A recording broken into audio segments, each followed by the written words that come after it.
کا منکر ہو جائے تو وہ کافر ہو جائے، اگر دعائے رسالت کا منکر ہو جائے تو عیسائیوں سے بدتر ہو جائے۔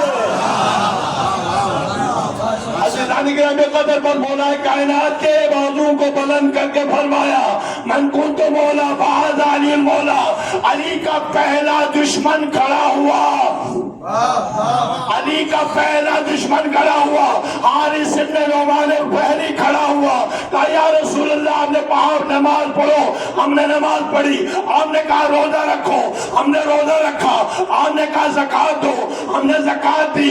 آج بھائی کی ولایت کا بھی اعلان ہو رہا ہے، علی کی ولایت کا اعلان ہو رہا ہے۔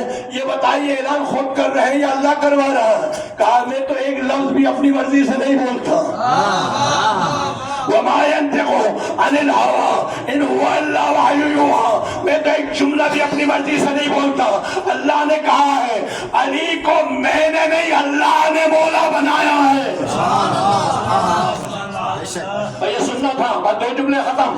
اس کے بعد کہنے لگا اگر اللہ کی طرف سے آرڈر ہے تو پھر میں اللہ سے کہوں گا پروردگار مجھ پہ عذاب نازل فرما۔ اسی وقت پتھر آیا، برابر کے 2 ٹکڑے کر دیا۔ خانہ کعبہ کو بھی ڈھایا اللہ نے، اور اسی طریقے سے خانہ کعبہ کے مسیح کو بھی ڈھایا اللہ نے۔ دونوں میں فرق کیا ہے؟ ایک کعبہ ہے، ایک علی ہے، مسیح کعبہ ہے، ان دونوں میں مماثلت تھی، اس لیے کعبہ کے دشمن کے لیے بھی عذاب آسمان سے آیا، وکیل کعبہ کے لیے بھی دشمن کے لیے بھی عذاب آسمان سے آیا۔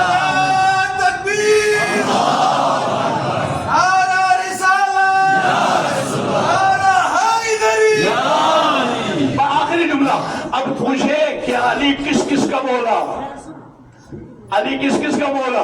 پیغمبر جب معراج پہ گئے، جانے کے بعد سارے صحابہ انبیاء علیہ السلام سب لگائے پیغمبر کا استقبال کر رہے ہیں۔ ایک طرف آدم ہے، نوح ہے، ابراہیم ہے، موسیٰ ہے، اسماعیل ہے، اور دیگر انبیاء اس طرف کھڑے ہوئے ہیں۔ پیغمبر اکرم کے ذرا ایک مرتبہ چہرے مبارک کو دیکھا، دیکھنے کے بعد کہا کہ سب نے کیا کہا؟ آپ ہمارے مولا۔ حضرت آدم نے کہا آپ ہمارے مولا، جناب نوح نے کہا آپ ہمارے مولا، ابراہیم نے کہا آپ ہمارے مولا۔ پیغمبر نے کیا فرمایا؟ جس کا میں